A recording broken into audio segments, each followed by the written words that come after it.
অক্ষয় তৃতীয়ার দিন যা কিছু করবেন তা সমস্ত কিছু অক্ষয় হয়ে থাকে।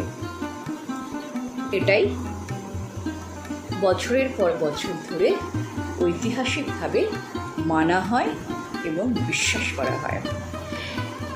এবার আসি কোন কোন রাশির জাতকরা অক্ষয় তৃতীয়ার দিনে বিশেষ কী জিনিস কিনবেন, অর্থাৎ গাড়ি, বাড়ি, সোনা, শ্রীযন্ত্রম, রাধাকৃষ্ণের মূর্তি, বার্লি ইত্যাদি তো সকলেই কিনতে পারেন। তুলো, তেল এগুলো তো কিনবেনই। তো স্পেসিফিক কোন কোন রাশি এই দিন স্পেসিফিক কোন জিনিসটা কিনবেন চলুন জানি। প্রথমেই আসবো মেষ রাশির কথায়। এই রাশির জাতকরা